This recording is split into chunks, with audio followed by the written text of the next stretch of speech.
Hello everyone, मैं Anita Thakur. Welcome to my YouTube channel. और आज हम लोग पढ़ने वाले हैं class 10 political science chapter 4। Topic है आज का हमारा सेकुलर स्टेट के बारे में हम लोग डिस्कस करेंगे। जैसे कि हमें पता है कम्युनलिज्म जो है वो एक बहुत बड़ा चैलेंज है डेमोक्रेसी के लिए, जो कि हमारी कंट्री में ऑब्वियसली चल रही है डेमोक्रेसी।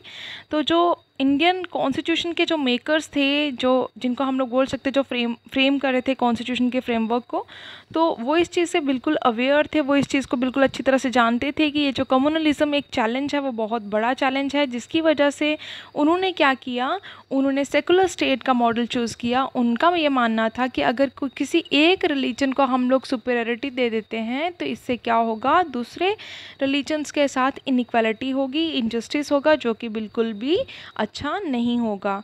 इसलिए उन्होंने क्या किया, कुछ मतलब एक ऐसी चॉइस शो करी जिससे कि कुछ सेवरल कॉन्स्टिट्यूशनल प्रोविजंस बनाए गए, जो कि ऑलरेडी आप लोग लास्ट ईयर डिस्कस करके आए हो।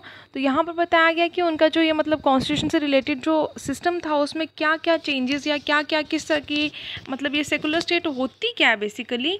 तो यहाँ पर बताया गया है कि जहाँ एक ऐसी स्टेट जिसमें कोई भी ऑफिशियल रिलीजन जो है वो डिजिग्नेट नहीं करा जाता है कि हाँ इंडिया जो है वो हिंदू रिलीजन से बिलोंग करता है, मुस्लिम रिलीजन से बिलोंग करता है या सिख रिलीजन से बिलोंग करता है, इस तरह की कहीं पर भी मतलब हम लोग ये बोल सकते हैं लिखा हुआ नहीं है। तो इन शॉर्ट अगर हम लोग बोलें तो एक ऐसी स्टेट जिसका कोई भी ऑफिशियल रिलीजन ना हो उसे सेकुलर स्टेट कहा जाता है।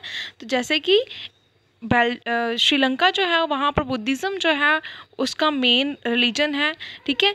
और इस्लाम पाकिस्तान का मेन रिलीजन है, क्रिश्चियनिटी इंग्लैंड का है। इसी तरह से हमारा इंडियन कॉन्स्टिट्यूशन जो है उसने किसी भी एक पर्टिकुलर रिलीजन को इम्पॉर्टेंस नहीं दे रखी है।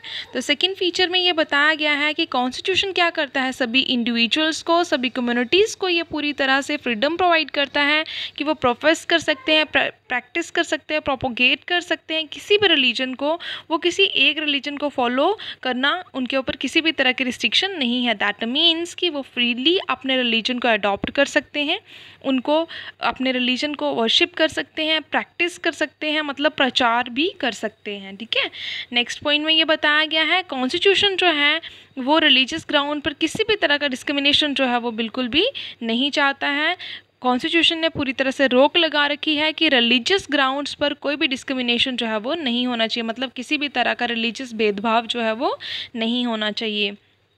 नेक्स्ट में बताया गया है कि हमारा जो कॉन्स्टिट्यूशन है इंडियन कॉन्स्टिट्यूशन, उसमें क्या बताया गया है कि स्टेट जो है वो क्या कर सकती है, इंटरवीन कर सकती है। किस में इंटरवीन कर सकती है, जो रिलीजियस मैटर्स होते हैं, अगर वहाँ पर इक्वालिटी प्रिवेल करनी है तो वो इंटरवीन कर सकती है, अदरवाइज़ वो इंटरवीन नहीं कर सकती है।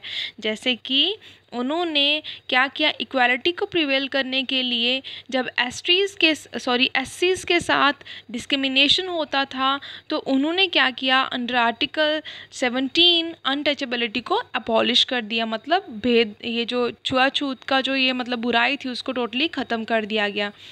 ये हमारे लिए बहुत इम्पॉर्टेंट है, या फिर हम लोग बोल सकते हैं कि एक अंडरस्टूड चीज़ है, एक हम लोगों ने ऑलरेडी समझ चुके हैं कि सेकुलरिज्म ये कोई सिर्फ एक आइडियोलॉजी नहीं है, या फिर कोई मतलब इसमें पर्सन्स नहीं है, कोई एक कुछ पार्टीज़ नहीं है। ये एक आइडिया है जो क्या करता है, एक कंट्री को मतलब कंट्री की नींव है, जो कि मतलब बहुत सारी कम्युनिटीज़ को, बहुत सारे रिलीजन्स को बाइंड अप करके रखता है, बांध के रखता है। तो कम्युनलिज्म को हम लोग देख सकते हैं कि कम्युनलिज्म ने कोई इतना, जो कि एक बहुत बड़ा चैलेंज है डेमोक्रेसी के लिए, उसने लोगों पर कुछ ज़्यादा थ्रेट नहीं बना रखा है, मतलब ख़तरा नहीं बना रखा है, लेकिन उसने ये जो एक आइडिया है ना सेकुलरिज्म का, उसको कहीं ना कहीं थ्रेटन कर रखा है। और उसके बाद अगर हम लोग बात करें तभी कम्युनलिज्म को कम्बैट करने की कोशिश करी जाती है, कम्बैट करने की ज़रूरत है। कम्बैट का मतलब क्या हो गया कि उसको रिड्यूस करने की, कम करने की ज़रूरत है। और सेकुलर कॉन्स्टिट्यूशन जो है उसमें क्या बताया गया, उसके लिए एक ज़रूरी है कि क्या होना चाहिए, मतलब सेकुलरिज्म जो है वो एक पर्टिकुलर स्टेट के लिए, कॉन्स्टिट्यूशन के लिए बहुत नेसेसरी है कि किसी किसी भी एक पर्टिकुलर रिलीजन को सुपेरियरिटी नहीं दी जाए, मतलब उसको डोमिनेट ना करा जाए। और साथ ही साथ एक और चीज़ सफिशेंट है, एक और चीज़ नेसेसरी है कि हाँ, कम्युनलिज्म को रिड्यूस किया जाए। तो कम्युनलिज्म में जो प्रैक्टिसेस होती हैं या प्रेजुडाइसेस होती हैं, प्रोपोगेंडा जो है, उसमें यही बताया गया है कि वो कहीं ना कहीं हमारी एवरीडे लाइफ जो है उसको काउंटर करती है, उसको बहुत ज़्यादा उसमें प्रॉब्लम फेस करनी पड़ती हैं।